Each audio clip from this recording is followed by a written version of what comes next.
नमस्कार। तो अब मैं फतेहाबाद जिले में आया हूँ। माहौल क्या है हरियाणा की जानने के लिए। प्रधानमंत्री नरेंद्र मोदी ने कांग्रेस पार्टी को जमकर अपनी कुरुक्षेत्र की रैली में देखा ही आपने, जमकर निशाना साधा। कांग्रेस पार्टी को झूठ का पुलिंदा और तमाम ऐसे वायदे जिसे पूरा नहीं किया जा सकता चुनाव जीतने के लिए, उन्होंने तमाम तरह के आरोप लगाए। बदले में कांग्रेस ने भी उन पर पलटवार किया। अब बात यह है कि फतेहाबाद सीट पर यहाँ पर 3 सीटें हैं। पिछली बार भारतीय जनता पार्टी को 2 और जेजेपी को 1 सीट मिली थी।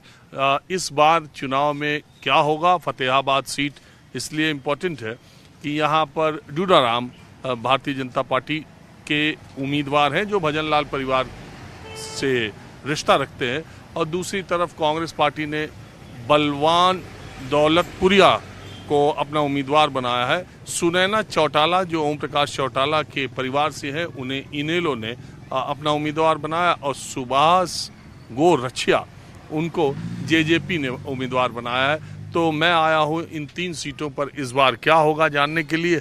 कुछ लोग यहाँ पर बैठे थे। शाम का वक्त है। हरियाणा में शाम को आपको हुक्के पर या हर गांव में एक चौपाल पर लोग बैठे मिल जाते हैं। तो एक बात ये बताइए, एक आदमी ने पीला गमछा, एक ने हरा गमछा, ये पार्टी के लिहाज से कुछ है? पार्टी से नहीं, ये संगठन के हिसाब से जी। ये किसका है? किसानों का संगठन है, पगड़ी संभाल जट्टा। हाँ? पगड़ी संभाल जट्टा किसान संघर्ष समिति। ओ, पगड़ी संभाल जट्टा। और आपका? पगड़ी संभाल जट्टा हरियाणा संघर्ष समिति का। तो ये अलग अलग रंग के रंग तो ये किसानों का ही है, जहाँ जाते हैं वो पटका पहना देते हैं किसानों को। नहीं, लेकिन फिर ये पीला नहीं, पीला भी चलता है, हरा भी चलता है। किसानों के, ये तो किसानों का दिया हुआ है। तो क्या नाम है आपका? था ब्रिजलाल कड़वासरा। हाँ? ब्रिजलाल कड़वासरा। ब्रिजलाल जी, क्या लग रहा चुनाव में? कुछ कहानी समझ में आ रही? हाँ, कुछ कुछ समझ में तो आ रही है जी। कैसी? वैसे बीजेपी की लहर कुछ भी नहीं है, इस बार कांग्रेस की लहर चल रही है पूरे हरियाणा के अंदर, और ये भी फतेहाबाद जिले के अंदर ही यही बात है पूरी। और ये जेजेपी और बीजेपी? जेजेपी तो रिजेक्टेड पार्टी है, उसका तो कोई वजूद ही नहीं है और बिल्कुल भी। और जो कांग्रेस और बीजेपी की ही मतलब टक्कर है, जिसके अंदर कांग्रेस बहुत ज़्यादा भारी पड़ रही है। और इनेलो? इन लोगों का यहाँ नहीं है, सिरसा में हो सकता है उनका प्रभाव, यहाँ पर उतना प्रभाव। और आम आदमी पार्टी? आम आदमी पार्टी का इस बार तो कोई प्रभाव नहीं है, इस बार प्रभाव नहीं है। आप किस पार्टी में? हम पार्टी का कोई इसी का पट्टा नहीं पहन रखा है। हम तो जो किसान मजदूरों के लिए जो कोई भी पार्टी अगर उनकी जो समस्याएं हैं उनको समाधान करे, हम तो उसकी तरफ हैं। लेकिन हमारा एक मकसद ज़रूर है कि बीजेपी और जेजेपी को हराया जाए, क्योंकि इन्होंने मतलब किसान मजदूर छोटे व्यापारियों का, नौजवान लोग हैं जो नौकरी पेशा वालों का, उनका बहुत ज़्यादा नुकसान किया है। क्या सुन रहे हो? अरे कान तो दिए जा रहे थे पूरा सुनने के लिए। क्या बोलते हो के बंदे यार बोल रहे करे फद्दू सारी बात देश में ज्यादा झूठी ना मैं के करते कौन सुनिए मैंने किसी पार्टी हो किसी के अटो लेना मार बाऊ किसा जीत तो मार बाऊ किसा यारो मार तो मजदूरी है नहीं कमाया मिली कोई कौन दे सब आपका लुटेरा ठगी खो रहा है देश में। क्यों कहा पे रोटियां नित्य खिला दे।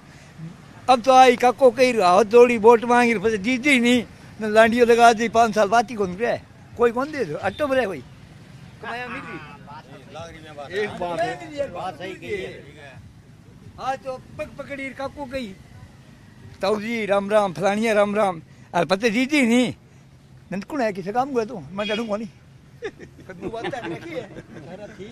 अच्छा एक बात है, ये यहाँ से राजस्थान का बॉर्डर कितनी दूर है? नज़दीक है, थोड़ी सी दूर है। कितना? ज़्यादा से ज़्यादा 15 और 20 किलोमीटर। हाँ, तो यहाँ की बोली पर बागड़ी बोली इस इलाके राजस्थान का बहुत असर दिखाई देता है। बागड़ी बोली है जी, है ना? बागड़ी बोली है जी, ये राजस्थानी बोली है। हाँ, तो राजस्थान से ही पुराने जो बुजुर्ग आए हुए हैं लोग यहीं पर बसे हैं राजस्थान। अच्छा, तो आपके विचार से क्या लग रहा? विचार से बदलाव चाहते हैं जी हम तो। कांग्रेस की लहर है, कांग्रेस आएगी अब के बार। पिछली बार तो फतेहाबाद से एक भी सीट कांग्रेस को न मिली। पिछली बार नहीं मिली, अब की बार मिली। क्या की बार कांग्रेस को मिलेगी, देखता रहियो कोई भी। अब सबके बोलने में बोल रहे हो। मैं तो कांग्रेस का नहीं हूँ, कांग्रेस ने जीता हूँ, दे हूँ वोट। 70 सीट आई हरियाणा कांग्रेस की। हाँ चलो, तो एक बात बताइए, ये जो बहुत लोग कह रहे हैं कि हो सके कि किसी को बहुमत ना मिले, तीसरे निर्दलीय और ये आजाद उम्मीदवार भी जीत जाए। नहीं जी, कांग्रेस को बहुमत मिलेगा। किस वजह से? कांग्रेस के प्रधानमंत्री क्या क्या बोले। देखो जी, 10 साल के अंदर जनता जो है वो त्राईमान हो रही है। जनता बहुत दुखी है, इसलिए जनता बदलाव चाहती है। कांग्रेस की लहर है और कांग्रेस बहुमत से सरकार बनाएगी।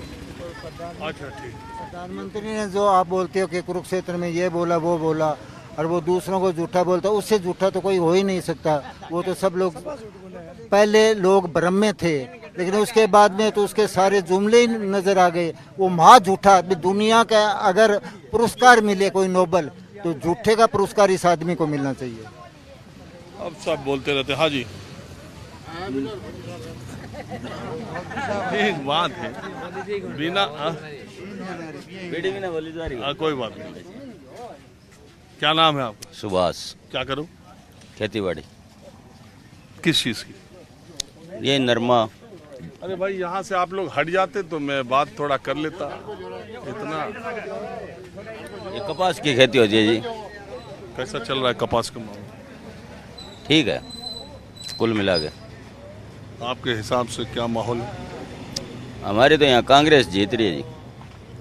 अरे यार, मैं तो सुना कि ये किसी कैंडिडेट का गांव भी है। हाँ, ये सुभाष गोरछिया कैंडिडेट है यहाँ जेजेपी का। उसके वोट आएंगे जी, काफ़ी वोट आएंगे, लेकिन जीतेगी कांग्रेस है। और ये डूडाराम तो बहुत तगड़े नेता, पहले दूसरी पार्टी से लड़े थे।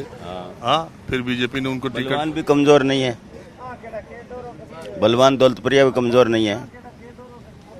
मतलब लड़ाई आमने सामने की है कि ये तीसरी पार्टियों को भी वोट मिले।